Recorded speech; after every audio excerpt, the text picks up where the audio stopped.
Hi.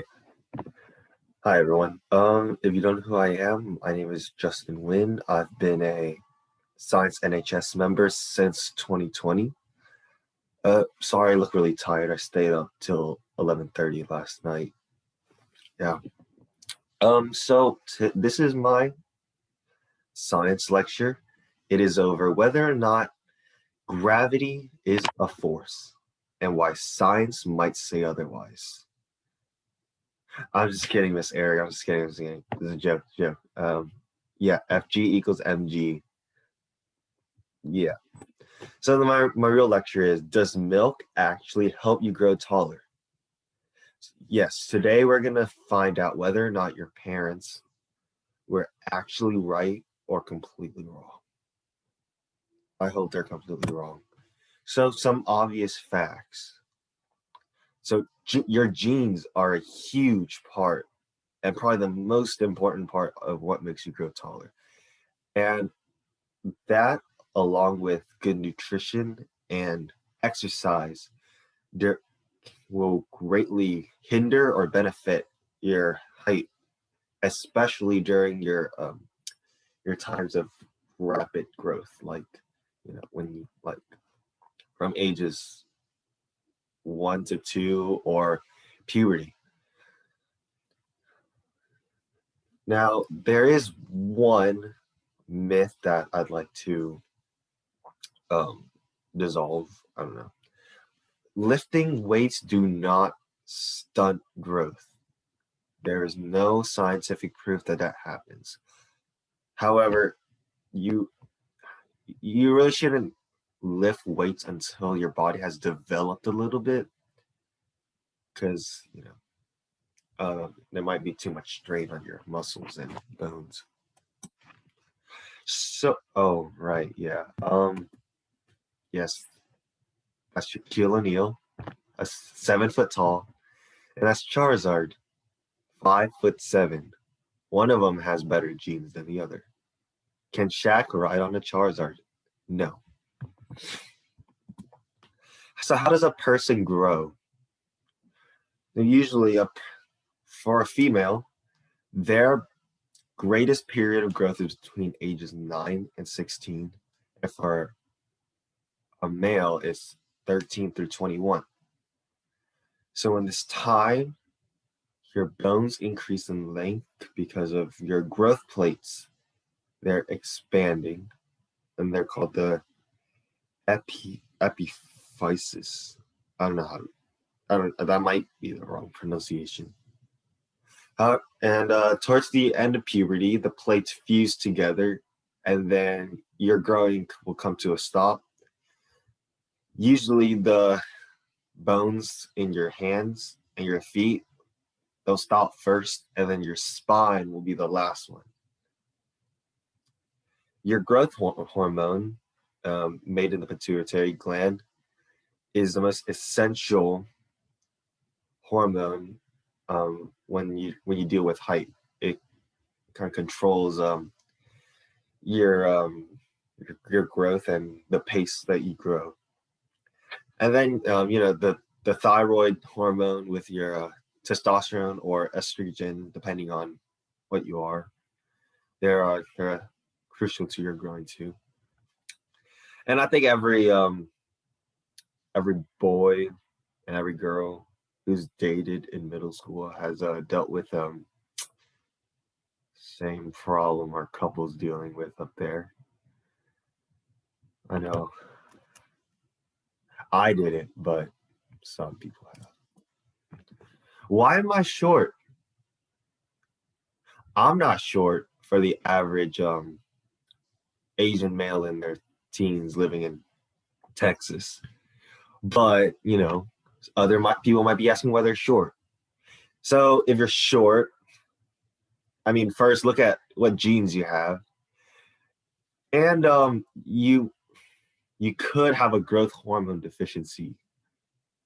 So your pituitary gland hasn't been producing enough growth hormones. Or maybe, if you're lucky, you just haven't hit your growth spurt yet. So my short kings out there, just wait. because males stop growing at 21, and for the female audience out there, I'm pretty sure you've hit 16.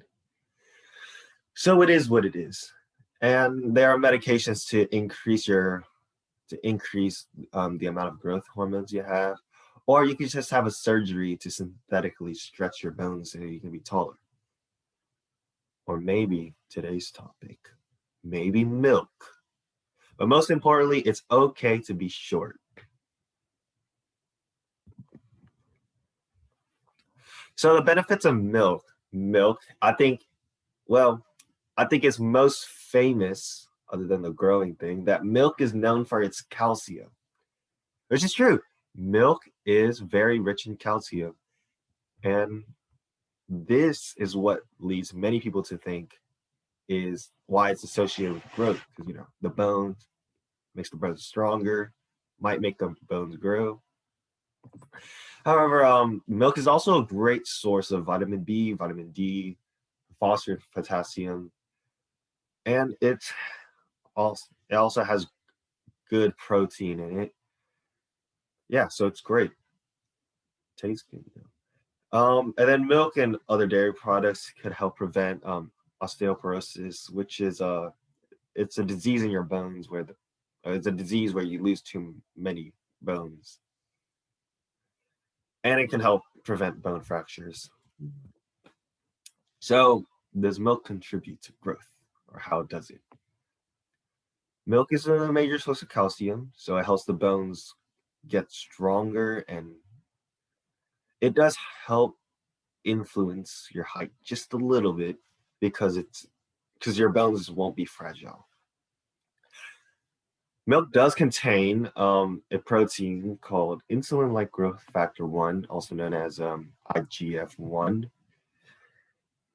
This protein triggers growth, and it commands the cells, all kinds of your bone cells, tissue cells, blood cells, to duplicate and divide.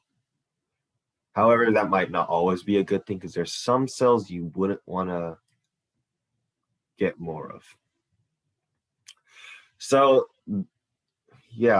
this makes the IGF-1 a major factor in height, and there are medication scientists have made medication to include IGF-1 supplements to help with height disorders. With that being said, none of this could change the fact that your height was predetermined by your genes. Now, what you do with your health, and if you drink milk, you exercise, it can help you shoot a little above, a little below, but it can't completely change it.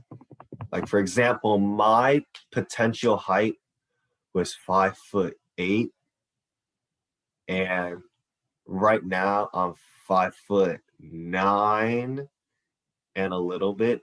So yeah, I drink a lot of milk. I exercise. Didn't do a great diet. I could have been 6 feet, but So the final verdict: no, milk does not help you grow taller. And not drinking milk won't make you short. It'll help you. Well, it might help you get slightly above or below your range, but no. So does this mean your parents were bad parents and did you dirty? No, milk has a lot of other benefits, and it's actually very important for an adult or a child to drink. So your parents were right in a wrong way, which is something I'm sure a lot of you AP Physics 1 students heard a lot while doing test corrections. I know I had.